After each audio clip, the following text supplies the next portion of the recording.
What's up, ladies and gentlemen, wargamers and YouTubers? This is Boom Shaka Boxer, and today we have another episode of Intangibles.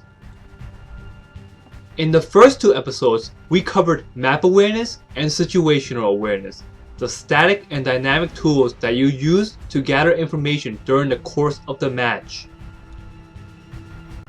Information is an important, if not the most important, component necessary towards having a realistic and successful vision. In order to execute the proper tactical decisions and achieve your strategic objectives, you need to secure the best possible information. Once you have that information, you can then start organizing your available courses of action and choosing the alternative that best suits your needs. We call this decision making. Decision making is the process of recognizing the potential available options and then selecting the one that you most favorite. Out of all the intangibles we will introduce in this series, decision making is hands down the most important one to master with some level of competency.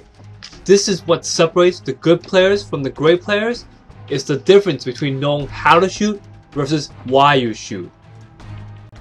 So let's do our best and become one of those great players. Intangibles, Episode 3, Decision Making.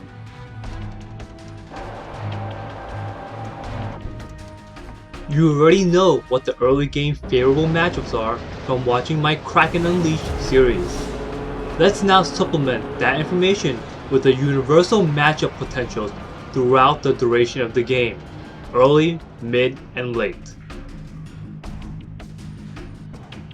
Battleships are effective against cruisers, cruisers are effective against destroyers, and destroyers are effective against battleships.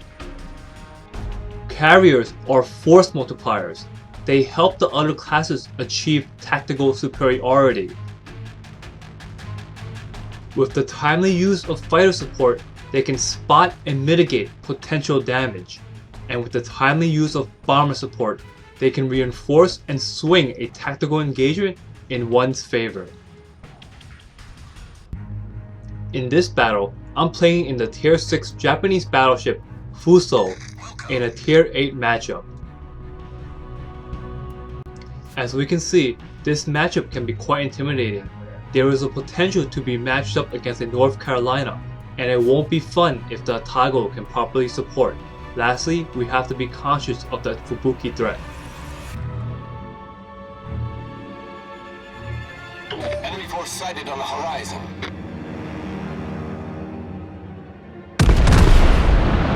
As soon as I fire my first salvo against the enemy Fuso, more enemies start to get spotted. Keep in mind that information continuously increases as the match duration increases. It's here where you have to gather information from your map and situational awareness, and it's here where your decision making process reigns supreme. Here are my options. I'm engaged by 2 battleships and 2 cruisers. Offensively, all shots being equal, it's better for me to fire a salvo against a cruiser than a battleship. I opt to shoot the Cleveland that is seemingly giving me a flatter broadside. First blood, devastating strike. Excellent decision making, followed by the perfect execution. As I'm reloading and preparing my next salvo, I'm in third person view and taking in as much situational awareness as I can.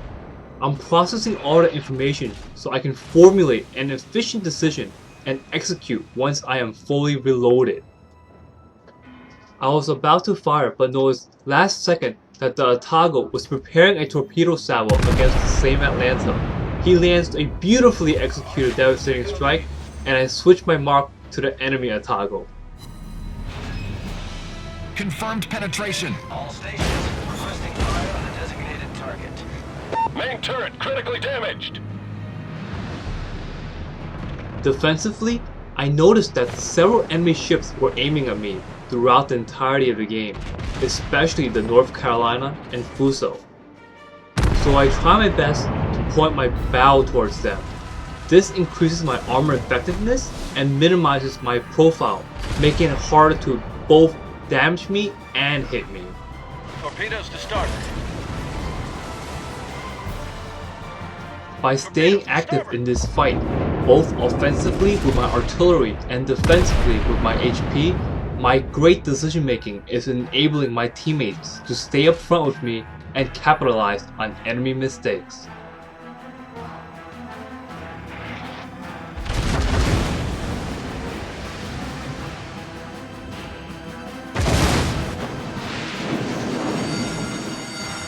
The ship is on fire.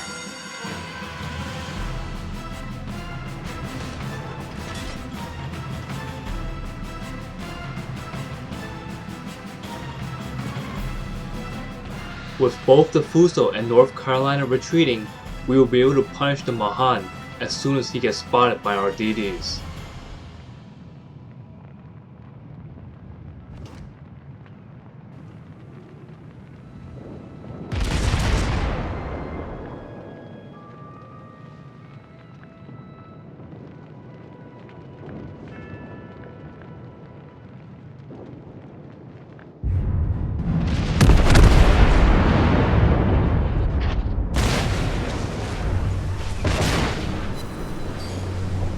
Enemy heavily damaged.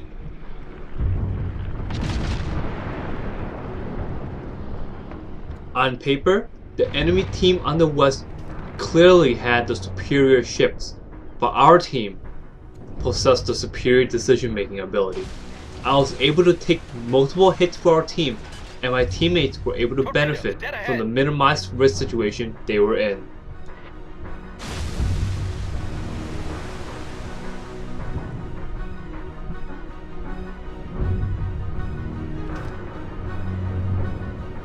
Let's go through a few of the different types of tactical decisions we can make throughout a match.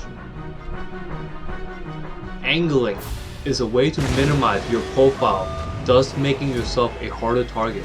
Especially if you are a battleship player, you can also angle to increase your armor effectiveness and thus make it harder for shots to do damage.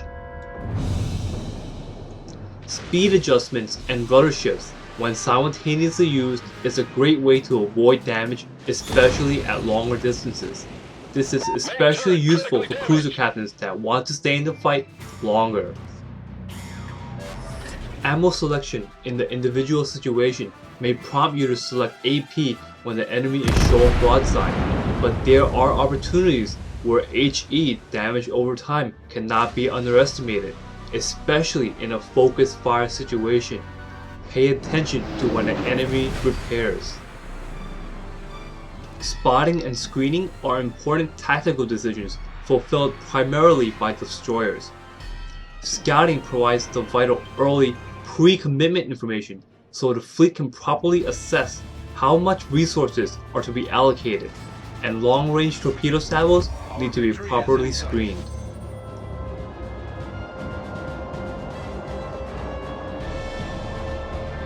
Let's now discuss a few of the strategic decisions you may end up making in a match. The conquest flag that you attempt to engage largely depends on the maps and whether it coincides within your operational means. On one flag maps, it's important to position yourself with easy access to defend and ample opportunities to push out. On multiple flag domination, depending on your team's resources, it may be important to recognize a potential constraint and instead prioritize some flags rather than all the flags. Class prioritization refers to the deliberate focusing on a specific ship class with the agenda of crippling certain aspects of a fleet. For example, if both teams only have one destroyer each, the elimination of the fleet's DD may have a long-lasting effect throughout the entirety of the game. One obvious example is early game CV sniping, which can create a debilitating situation for a team that loses its fleet CV.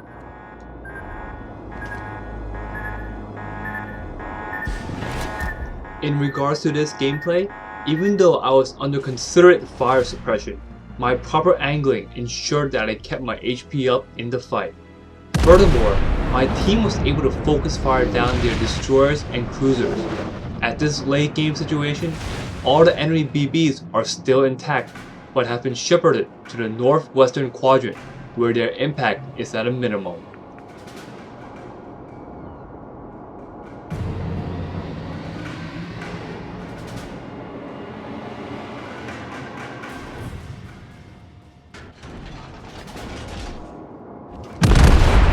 So as this battle draws to a conclusion, I want to end this video by talking about several of the ways you can practice and get better at decision making. Enemy cruiser foundered. The first way is to examine your own live gameplay as it happens. Be conscious of especially why, and why you're making certain decisions at certain times. And if that's not enough, I encourage you to also watch your own replays. Don't just assume that you can understand everything by simply playing the game. Even though I like to think of myself as a highly competent player, there's still a lot I can learn, and I often watch my own replays and realize, wow, I completely missed this opportunity. That's an extra 5 to 10k damage I could have done. Or, oh shoot, what was I so preoccupied with that I completely missed the signal of a game-ending threat? Be conscious.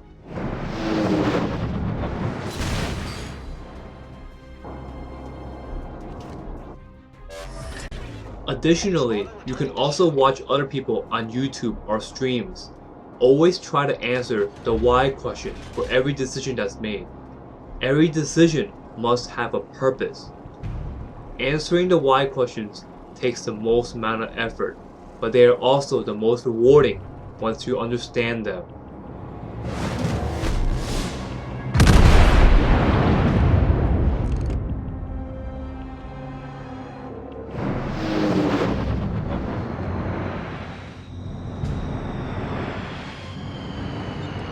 If you have a question, feel free to ask. And if you like this kind of content, hit me up and let me know. Give me a thumbs up or subscribe. Until next time, this is Boom Shaka Boxer, signing out.